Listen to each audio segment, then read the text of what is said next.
Olá pessoal, aqui quem fala é Michele Camargo, vamos a mais uma aula do nosso curso e agora a gente vai falar sobre a especificação de gachetas. A ideia aqui é te dar uma visão geral sobre esse assunto, de modo que você possa ter uma noção, né, de como especificar a gacheta, mas o ideal é sempre você consultar, né, os fabricantes e verificar com ele a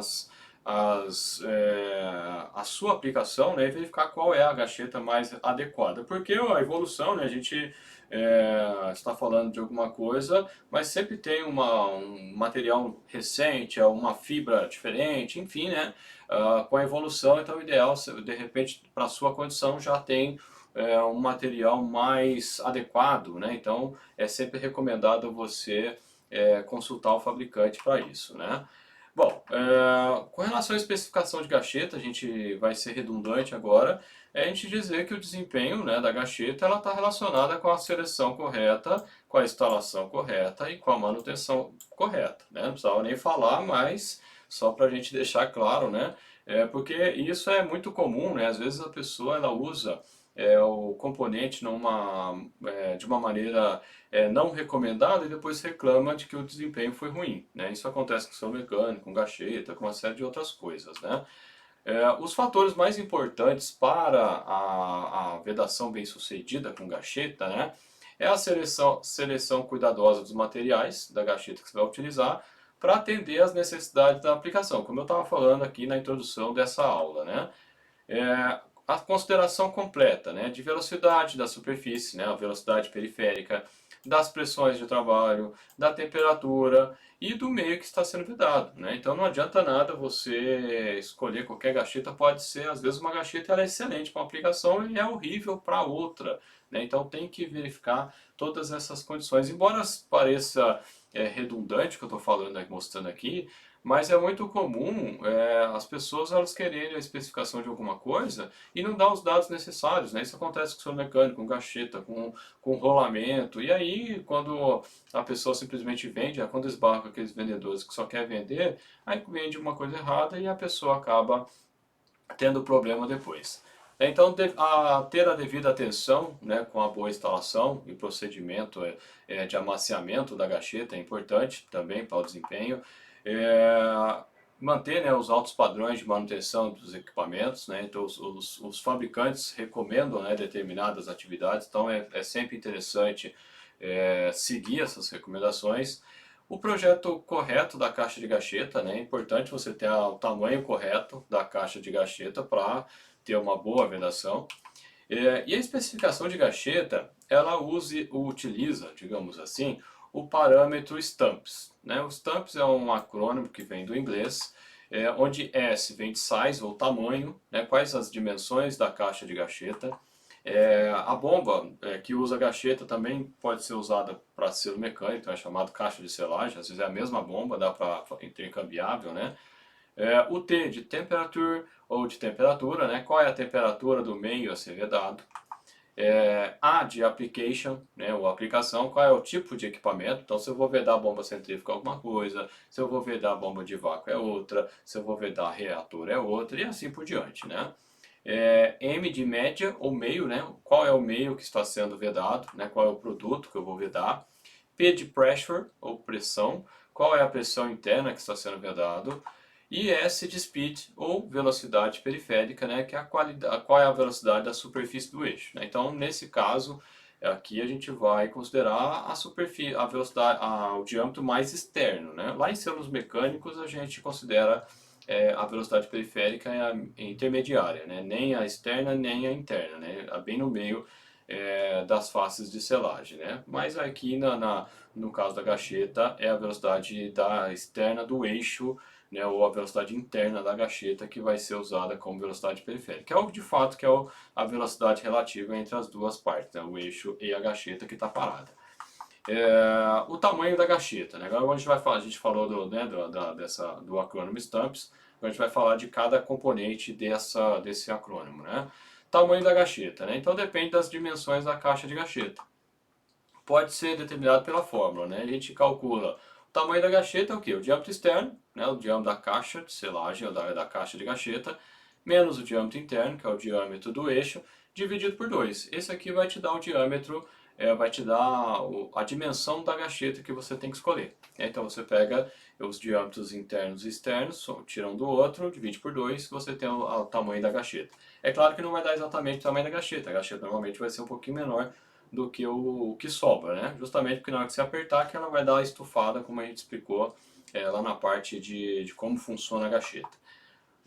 O D é o diâmetro do furo, né? O diâmetro externo da gacheta, que seria o diâmetro da caixa de selagem, da caixa de gachetas, né? O diâmetro interno, ou o diâmetro da haste, né? Estou falando haste aqui do eixo ou luva, né? Que pode ser da gacheta usada para válvula, né? Então a gente já está falando genericamente, que é o diâmetro interno, né? Que a gente tem. A temperatura, né? Afeta as reações do meio dentro do sistema, né? Então, quanto maior a temperatura, mais a reação pode ser mais facilmente acontecer, né? Consequentemente, né, as gachetas têm que suportar essa temperatura, então o material que você vai escolher tem que suportar, o lubrificante que você vai escolher, que a gente falou na aula anterior também, vai ter que ser adequado, e isso vai limitar a escolha da gacheta, porque os limites de temperatura estão relacionados com os materiais utilizados, né? E aí o próprio fabricante da gacheta, ele vai, nos seus catálogos, né, de produto, ele vai mostrar qual é o limite de temperatura recomendado para cada tipo de gacheta. Como eu disse, né, o ideal é você sempre consultar o fabricante para uma determinada aplicação que você tem. Falando das aplicações, elas podem ser diversas, né, diversos tipos de equipamentos. Então a gente pode, como eu falei, bomba centrífuga trabalha de um jeito, bomba de vácuo de outra, que se for alternativo, né, também é outro, e assim por diante, né, muda a velocidade, muda a frequência, né, a rotação, muda o vazamento residual aceitável. Então o vazamento de válvula tem que ser muito menor do que o vazamento de bomba. Por isso que tem que saber o que você vai vedar, né? Então cada caso é um caso. O que, né, óbvio, né, vai alterar a escolha da gacheta. Por exemplo, né, uma válvula de controle e uma válvula de bloqueio. Cada válvula trabalha de um jeito, então, né, eu vou ter condições específicas para cada um desse tipo.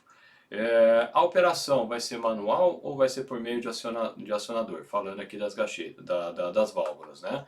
É uma bomba centrífuga ou de movimento alternativo? E assim por diante, né? Cada tipo de vedação, né, cada tipo de aplicação, ela requer cuidados especiais, ou cuidados específicos para aquilo, né? Os meios, né? Que é o produto que você vai vedar, né? Ele é óbvio que a gacheta tem que ser compatível, né? Se eu uso um produto que a gacheta vai reagir, ela não vai ser adequada, né? Então tem que usar o material de gacheta adequado para a aplicação. Então, por exemplo, o meio vedado, e aqui é importante, meios de limpezas, né? Então, ou seja, já aconteceu comigo uma certa vez, o cliente só informou o produto operado. No caso era selo mecânico, mas a analogia é a mesma. E aí a gente especificou os materiais, as vedações do selo mecânico para atender aquela condição de trabalho. E vira e mexe dava problema. E aí a gente, né, começou a investigar, fomos acompanhar, e aí em determinado momento a gente, antes de começar o teste, o pessoal da operação falou, vamos ter que esperar fazer a limpeza. Aí a gente, mas como assim limpeza?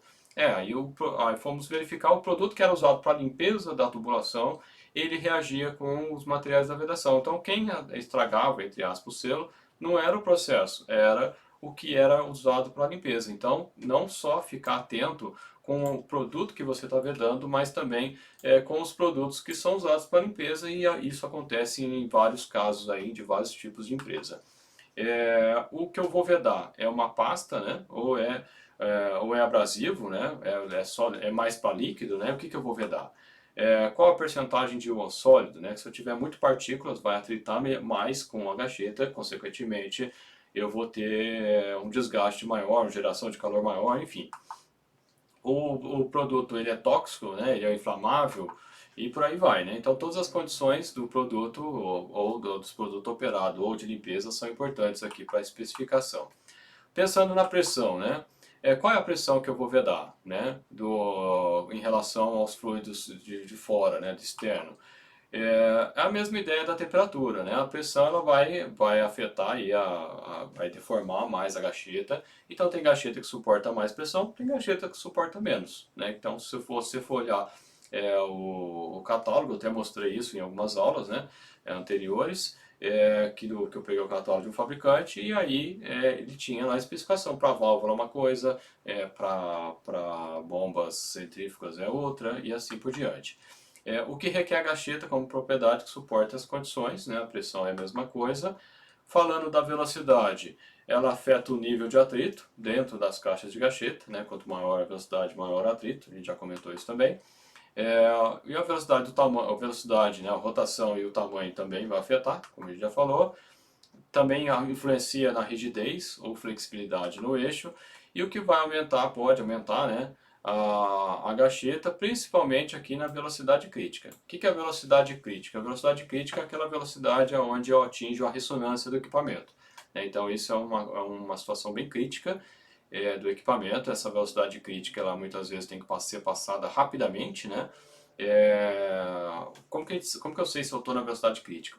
É muito comum você visualizar quando você está desligando o equipamento. Então, por exemplo, você desliga um esmeril, por exemplo, né? Ele vem tchá, tchá, tchá, tchá, tchá, tchá, tchá, ou seja, esse tchá, tchá, tchá, tchá, tchá que dá é justamente o momento que ele passa pela ressonância e a ressonância faz com que ele amplie, né, a vibração, o movimento de vibração dos componentes, né? Então, para equipamento grande principalmente, né, isso é bem crítico, por isso que chama velocidade crítica. E os equipamentos podem ter várias velocidades críticas, né?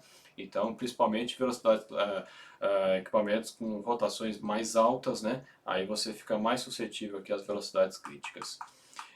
O fator de pH, o pH ele tem a ver com acidez ou se ele é base, uma solução básica ou uma solução ácida, né? Então isso vai influenciar também na agressividade.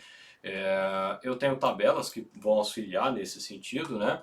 E aí o procedimento, né? A gente determina o fator de pH, depois a gente seleciona os materiais mais adequados que caibam dentro dessa faixa aqui do pH que foi verificado. Depois dessa seleção, eu verifico qual é a faixa de pH que incide, verifico se a temperatura com pH para ver se realmente o material, quais são os materiais, e aí, ou seja, eu tenho várias gachetas, tá? Por exemplo, tem 10 tipos, né? Com o primeiro, como se fosse a primeira peneirada, cai para 5, e assim por diante, aí eu vou enxergando mais próximo da gacheta mais apropriada, né? E aí eu checo, né, tolerância, velocidade periférica e a questão de se é oxidante forte ou não. Vamos pensar no exemplo aqui, né? Então, o que eu estava falando, né? Eu tenho aqui, né, aqui a escala de pH, então eu tenho 0 é o mais ácido possível, 7 é neutro e 14 é o máximo de solução básica, né? Então eu tenho que ver qual é o pH da solução do produto que eu estou vedando. E aí se ele for, por exemplo, 10, 9 ou 8, eu considero uma solução média, né? Média aqui básica, né? Se for 11, 12, 13, ele é severo, se for 14 é máximo, né? Essa é a ideia, né? E se for 7, ele não é nem uma coisa nem outra, né? Então ele até se assemelha aqui que ele fala a água destilada, né? E aí eu vou, né, em função do range, né, eu posso escolher os materiais, veja. Que nem eu tenho aqui, ó, se for 6 e 7, eu tenho o PTFE com a fibra de PTFE, ou PTFE com grafite, e por aí vai, né, o grafite flexível, o aramida, e por aí vai, eu vou verificando quais são os tipos de materiais que eu consigo utilizar para essa condição. Então tem casos tem materiais que, né, passeiam mais nessas faixas aqui, tem materiais que passeiam menos, né? Então essa é a ideia. Continuando aqui, aí ou seja, eu vou verificar em função aqui do tipo, eu tenho a fibra vegetal, fibra acrílica, aramida, o carbono com grafite e por aí vai, né? Então eu consigo checar a temperatura, então nessa tabela aqui eu tenho Fahrenheit e tenho graus Celsius. Também tem a pressão, ele fornece em PSI, que é Pound Square Inch, ou libras por polegada quadrada, ou bar. Tem a velocidade do eixo, está dada aqui em pés por minutos, ou metros por segundo, né? Então a gente tem que calcular essa velocidade.